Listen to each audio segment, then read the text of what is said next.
இந்த பொருள்களை மூலிகை மருந்தை பார்க்கறது ரொம்ப அறுது. பாட்டையும் பார்த்து என் பாட்டன் பொறுப்பை எங்கள் அப்பா பார்த்து அப்பா பொறுப்பு நான் பார்த்து அவங்களுக்கு தெரிஞ்சு ரிசல்ட் தெரிஞ்சு சாப்பிட்டாலும் அதான் ஒன்றும் டேஸ்ட் தெரியாதேடா. ஹலோ ஹாய் மக்களே, எல்லாருமே எப்படி இருக்கீங்க? ரொம்பவே சூப்பராக இருப்பீங்க அப்படின்னு நான் நினைக்கிறேன். ஸோ இன்றைக்கி வந்து பார்த்திங்கன்னா ஒரு ஸ்பெஷலான இடத்துல தான் இருக்கும். எப்போ பார்த்தாலும் வந்து கடையில் போய் சேலை துணி பண்ணின்னு வீடியோ போடுவோம், ஏன் சாப்பாடு வீடியோ கூட போட்டிருக்கீங்க. இது என்னப்பா மலையில் வந்து நின்றுட்டுருக்கீங்கன்னு யோசிப்பீங்க. இப்போ நீங்கள் பார்த்துட்டு இருக்கக்கூடிய இந்த மலை வந்து பார்த்தீங்க அப்படின்னா மூலிகை மலை. இந்த மூலிகை மலை நம்ம மதுரை மாவட்டத்தில் தாங்க இருக்குது. மதுரை மாவட்டம் இந்த மூலிகை மலையில் ஒரு சித்த வைத்தியர் இருக்காங்க. ஐயா வந்து நம்மளுக்கு எப்படி தெரியும்னு பார்த்தீங்கன்னா, நம்ம பக்கத்து வீட்டுக்காரங்க யூடியூப் பார்த்துட்டு கால் பண்ணி இவர்கிட்ட சர்க்கரை வியாதிக்காக மருந்து வாங்கி சாப்பிட்டு ரொம்பவே க்யூர் ஆகி இப்போ வந்து 10% ஜீரோவில், அதாவது ஜீரோ மீன்ஸ் அந்த லெவலில் இருக்காங்க. சுகர் லெவல் கரெக்டாக மெயின்டைன் பண்ணிட்டு இருக்காங்க. என்னப்பா அது நானே யூடியூப் பார்த்துட்டு தான் போனேன், நீ இன்னுமா வீடியோ போடல, நீ யூடியூபர் அப்படின்னு கேட்டுவிட்டாங்க. என்னடா அது இப்படி கேட்டுவிட்டாங்களே, சரி ரைட்டு கண்டிப்பாக அவரை கண்டுபிடிச்சி இங்கே வந்து வீடியோ போட்டே ஆகணும் அப்படின்னு சொல்லிட்டு ஐயாவை பார்க்குறதுக்காக வந்தாச்சு. இவரை கண்டுபிடிக்கிறதுக்கே ரொம்ப நேரம் ஆயிடுச்சுங்க. ஐயா வணக்கம். வணக்கம்ப்பா. நம்ம பேர் வந்து கிரேசி தமிழச்சி யூடியூப் சேனல், நம்ம சேனல் பேர். உங்களை பற்றி சொல்லுங்கள், உங்கள் பேருங்கய்யா, உங்கள் விவரம் சொல்லுங்கள். சதுரகிரி சித்தர் கோட்டமலை வைத்தியர் நான் பேசுகிறேங்க ஐயா. ஓகே, எவ்வளோ வருஷமாக இந்த மூலிகை வைத்தியம் பண்ணிட்டு இருக்கீங்க? எத்தனை தலைமுறையாக நீங்கள் பண்ணிட்டு இருக்கீங்க? அப்பா 3 தலைமுறை. இப்போ 3 தலைமுறை. தலைமுறை 3வது தலைமுறை நாங்கள் பார்த்துருக்கோம். ஆனால் மருந்து சர்க்கரைகளுக்கு இன்னைக்கு கொடிய நோய் என்று நிரம்ப மக்களுக்கு இன்னைக்கு சக்கரை சக்கரை சக்கரை. ஆமாம், நாடு பூரா சக்கரை. எங்கே போனாலும் சக்கரை தான். பிறந்த குழந்தை கூட சக்கரை வரத்தான் செய்யுது. ஆமாப்பா. அதனால நான் ஒன்று இன்னைக்கு யூடியூப்ல விடுவோம், மக்கள் தெரியாத மக்கள் எத்தனையோ கிடக்கு அப்படி சொல்லி இன்னைக்கு நிரம்ப மக்களுக்கு சர்க்கரைக்கு மருந்தை கொடுத்து காப்பாற்றி விடுவோம். உண்மையிலே ஒரு நல்ல விஷயம் தான் நீங்கள் பண்ணியிருக்கீங்க. ஏன்னா இவங்க வந்து ஃபர்ஸ்ட் ஊருக்குள்ளே தான் வந்து கொடுத்துட்டு இருந்திருக்காங்க. இவங்களை பற்றி விசாரிச்சப்போ பார்த்தீங்கன்னா ஊருக்குள்ளே வைத்தியம் பண்ணிட்டு இருந்திருக்கிறாங்க. ஸோ அதுக்கப்புறமா தான் இது ஒருத்தவங்க சொல்லி நிறைய மக்களுக்கு போய் ரீச் ஆகட்டும், நீங்கள் கொடுக்குற மருந்து சரியாகுது, நீங்கள் ஏன் இதை வந்து ஒரு இதாக பண்ணக்கூடாது, ஒரு சர்வீஸ் மாதிரி பண்ணக்கூடாதுன்னு சொல்லி கேட்டு முன்னெடுத்து இப்போ வந்து பார்த்தீங்கன்னா யூடியூப் சேனல்ஸில் ஃபுல்லாக போட்டுட்டு இருக்கிறாங்க இவங்க. ஐயா, சர்க்கரைக்கு வந்து நீங்கள் மருந்து கொடுக்குறீங்க. சர்க்கரையில் வந்து நிறைய விஷயங்கள் இருக்குது. அதாவது ஆரம்ப சர்க்கரை, அதுக்கப்புறமா வந்து கர்ப்பிணிகளுக்கான சர்க்கரை நோய், டைப் 1 டயபெட்டிஸ், டைப் 2 டயபெட்டிஸ், இப்பெல்லாம் நிறைய வந்து அதில் வகைகள் இருக்குது. நீங்கள் கொடுக்குற மருந்து எல்லா சர்க்கரை நோய்க்குமே சரியாகுமா? அனைத்து மக்களும் சாப்பிடலாம். அனைத்து மக்களும். இது வந்து சர்க்கரை வந்து இன்னைக்கு சர்க்கரை நோயின்றது வந்து மக்களுக்கு வந்து நிரம்ப பேர்த்து அவதிக்கு உள்ளாக்குது. ஆமாம், கைவலி கால்வலி, கால்வலி, இந்த சோர்வு அடைஞ்சு போகுது பிள்ளைங்க. ஆமாம், ஏன்னா இன்னைக்கு வயசு 80க்கெல்லாம் இருப்பாங்க. வயசு 80லாம் இருப்பாங்க. அவங்களே கொண்டு வந்து ஒருக்கி வெறும் 30-35க்கு கொண்டு வந்துடும். தேராத மாதிரி, தேரா பிள்ளை மாதிரி அப்படியே கொண்டு வந்துடும். ஏன் அதான் சர்க்கரை உருக்கக்கூடியது தான் சர்க்கரை நோய் விட்டாங்க. இன்னைக்கு நிரம்ப மக்களை இன்னும் காப்பாற்றணும். இன்னைக்கு தெரியாத மக்கள் எத்தனையோ கிடக்கும். நீ கோடி ஆயிரக்கணக்கான பேர் தெரிஞ்சா, கோடிக்கணக்கான பேர் தெரியாம இருப்பாங்களே, அவங்களுக்கு தெரியட்டு மட்டும் இப்போ யூடியூப் சேனல்ல விட்டு நம்ம மக்களை காப்பாற்றணும் அப்படின்னு சொல்லி இன்னைக்கு நான் அனுப்பியிருப்பேன். இந்த சர்க்கரை வாரதுனால என்ன செய்யும், கால் பாதை வந்து எரியும்ப்பா. சரிங்க. அது மக்கள் சில பேர் என்ன செய்வாங்க, இது என்னத்துக்கு இப்படி எரியுது, இப்படி காலை தெரியாம இருப்பாங்க. இது போய் ஒரு மாத்திரை மாதிரி சாப்பிடுமா, சாப்பிடும் பார்த்துருக்குங்க, சாப்பிடுமா திறன் இருக்குங்க. நம்ம மருந்தை கொடுத்த பிற்பாடு இந்த கால் எரிச்சல், குதிங்கால் மொழு குத்தும், இந்த நம்ம பாதத்துல குத்தும். அதான் நிறமா சொல்லிருக்காங்க, அது மொழு குத்துதுயா. மொழிங்காலுக்கு கீழே வந்து சில எரிச்சல் கொடுக்குதுங்கய்யா, உடம்பு வந்து சோர்வாக்குதுங்க ஆண்டுவாங்க. இதுக்கெல்லாம் எங்களுடைய மருந்தை சாப்பிட்டு பாருங்கப்பா. சக்கரை நோய் மட்டும் இல்ல, அந்த நோயில இருக்கக்கூடிய சைடு எஃபெக்ட்ஸ் எல்லாத்தையுமே நம்ம மருந்து காலி பண்ணிரும், எல்லாத்தையுமே முடிச்சிடும் டோட்டலா. ஓகே, இதுல என்னென்ன மூலிகை எல்லாம் நீங்க சேர்க்குறீங்க, இதெல்லாம் எங்க போய் தேடி கொண்டு வரீங்க? இந்த மூலிகை மலையில மட்டும் தான் எடுக்கிறீங்களா இல்ல எப்படி? மூலிகை மலையில போய் பிறக்கி வர எனக்கு 1 வாரம் ஆகும். வந்து நீ பிறக்கி மக்களை காக்கணும் அப்படி கொடுத்து, இந்த சக்கரை நோய் நிரம்ப மக்களுக்கு தீராத நோயா இருக்கே, என்னடா வழி என்று பார்க்கும்போது நாங்க சித்தருடைய அந்த ஏடுகளை பிரட்டி பார்த்தேன். இந்த மரத்தை பிடிச்சி சேர்க்க, அதுக்கு நீங்க முறையா பயிற்சி பெற்றிருக்கீங்களா?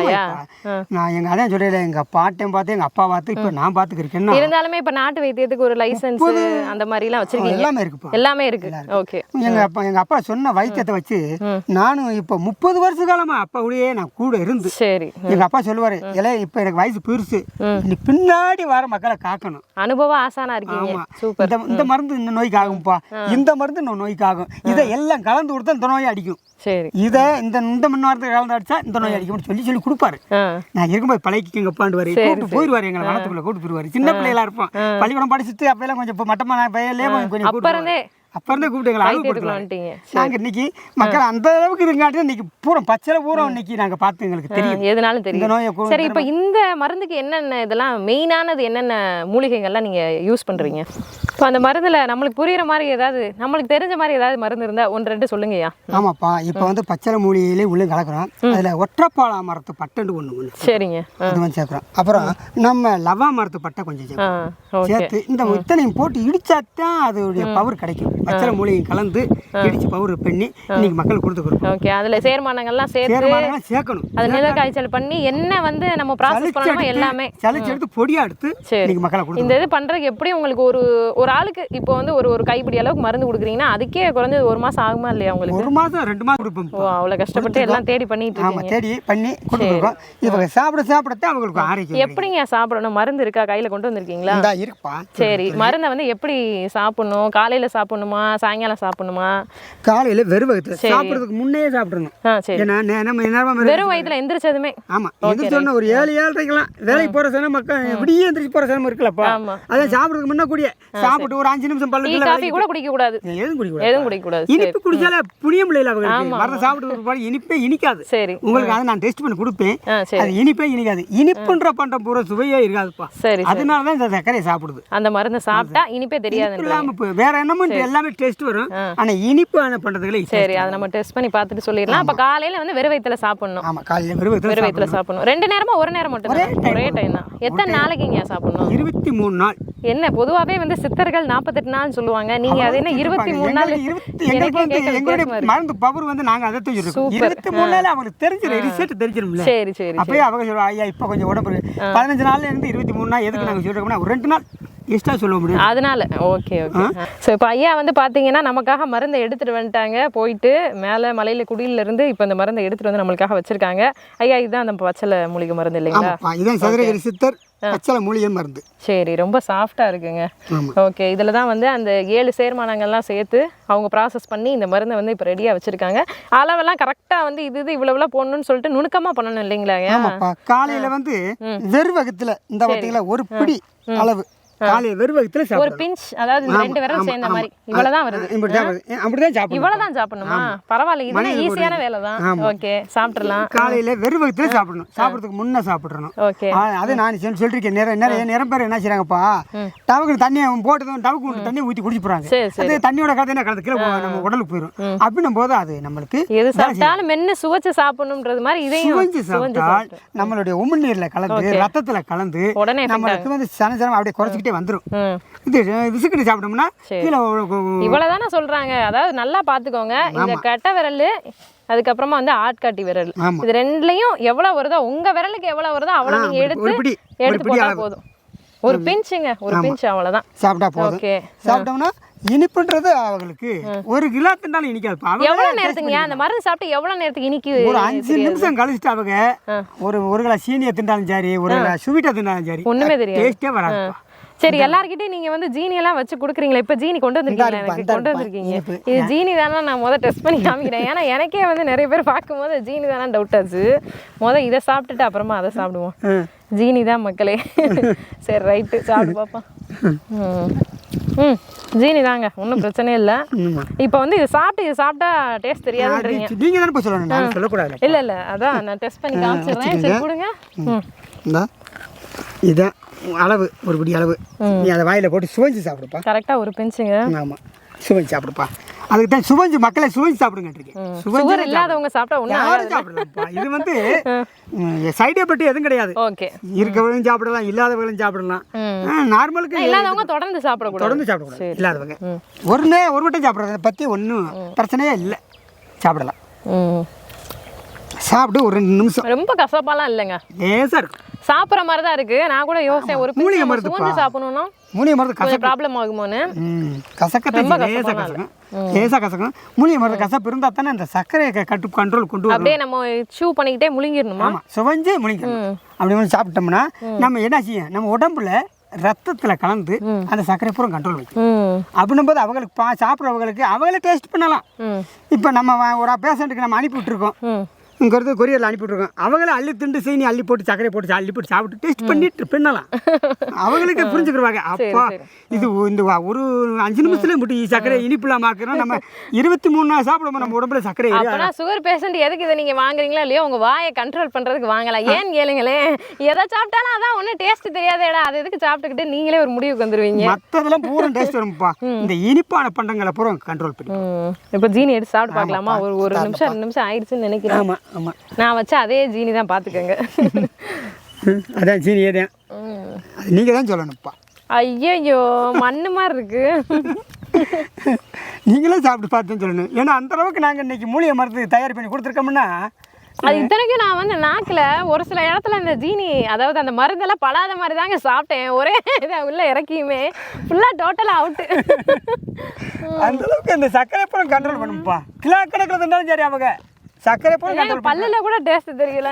ஐயோ ஆனால் உண்மைதாங்க, நான் நினச்சேன் சரி என்னடா அது ஒருவேளை சுகர் எதுவும் மாற்றி கொடுப்பாங்களோ இல்லை அப்படின்னாக்கா அந்த மருந்து ஏதோ சும்மா சொல்கிறாங்களான்னு யோசித்தேன். ஆனால் நிஜமாவே சொல்கிறேன் 100% இதை நீங்கள் சாப்பிட்டுட்டு ஜிலேபி அல்வா குலோப்ஜாமு எதை வேணாலும் 10 கூட எடுத்து சாப்பிட்டீங்கன்னா ஒன்று கூட தெரியாது. ஓகே, அந்தளவுக்கு பச்சளை மூலிகையில் மருந்து பவர் இருக்கு. சரிங்கய்யா.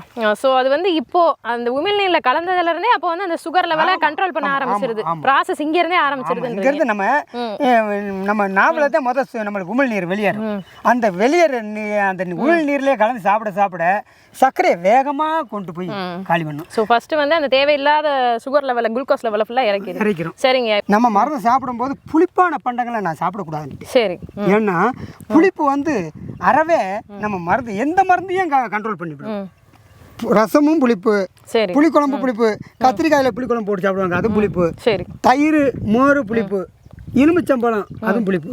இது இந்த புளிப்பான பண்டத்தை பூரா கட்டுவாங்க. ஓகே, நான் வந்து கேட்கறதுக்கு பதிலா அவங்களே சொல்லிட்டாங்க. ஸோ இந்த மருந்து நீங்க எடுத்துக்கிற போது புளிப்பு சுவையோட எதையுமே சாப்பிடக்கூடாது. நிறைய பேர் வந்து மது அடிமையா இருப்பாங்க, இந்த போயல் எல்லாம் வைப்பாங்க.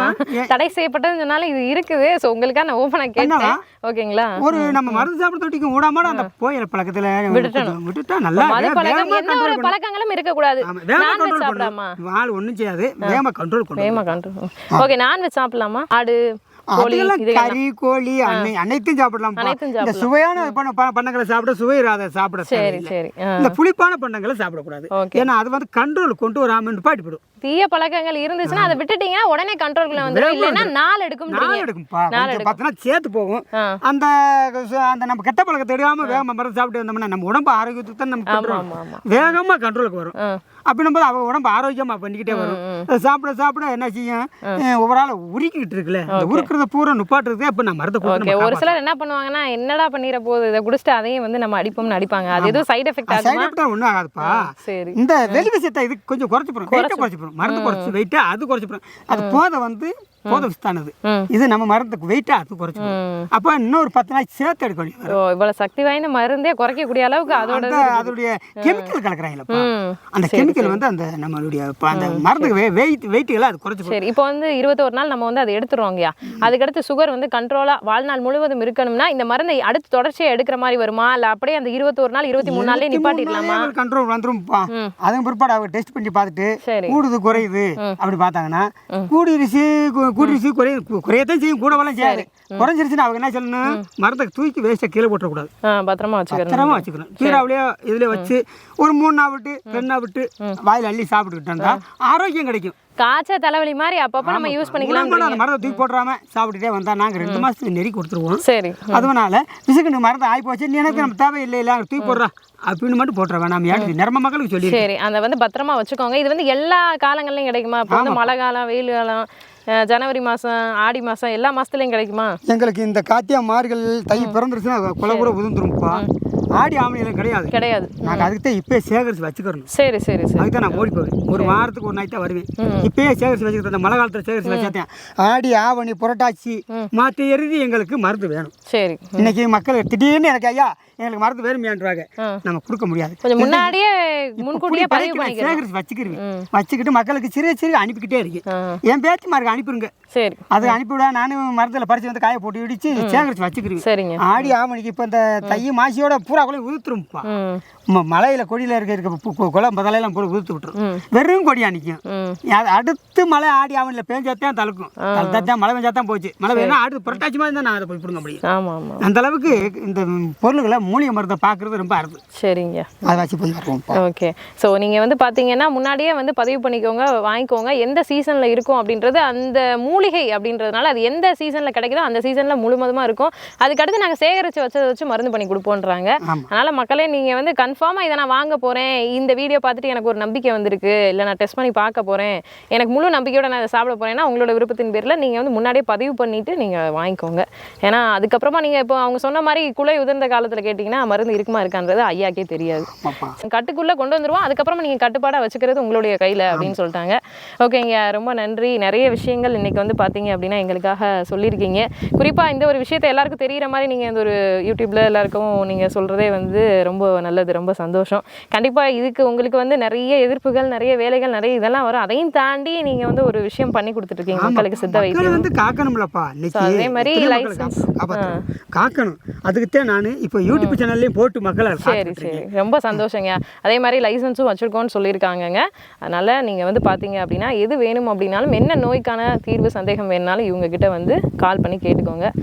ஸோ மக்களே, இந்த வீடியோ ஃபுல்லாக பார்த்துருப்பீங்க அப்படின்னு நினைக்கிறேன். ஸோ ரொம்பவே யூஸ்ஃபுல்லான வீடியோவாக தான் எனக்கு தெரிஞ்சிச்சு. நான் பண்ணதுலேயே ஒரு பெஸ்ட் அப்படின்ற மாதிரி. நீங்கள் என்ன ஃபீல் பண்ணீங்க அப்படின்றத கீழே கமெண்ட்டில் வந்து சொல்லுங்கள். இந்த மாதிரி சூப்பரான வீடியோஸ் பார்க்குறதுக்கு நம்மளுடைய கிரேசி தமிழச்சி சேனலை சப்ஸ்கிரைப் பண்ணிக்கோங்க. சப்ஸ்கிரைப் பண்ணிட்டு பக்கத்தில் இருக்கக்கூடிய பெல் ஐக்கானில் ஆல் நோட்டிஃபிகேஷன் கிளிக் பண்ணி வச்சுக்கோங்க. இந்த வீடியோ கண்டிப்பாக வந்து லைக் பண்ணிவிட்டு நிறைய பேருக்கு ஷேர் பண்ணுங்கள். ஸோ இந்த நோயினால் பாதிக்கப்பட்டு அவதிப்பட்டு இருக்க எல்லாருக்குமே ஷேர் பண்ணிங்கன்னா அவங்களுக்கும் கண்டிப்பாக யூஸ்ஃபுல்லாக இருக்கும். ஸோ அதனால் ஷேர் பண்ணுங்கள். ரொம்ப நாள் கழிச்சு பழங்கார ஒரு அழகான தமிழ், ஒரு சூப்பர் தமிழை வந்து கேட்ட ஒரு அனுபவத்தோட வீடியோவில் வந்து கிளம்பியாச்சு. டாட்டா, பை பை ஐயா. வணக்கம்.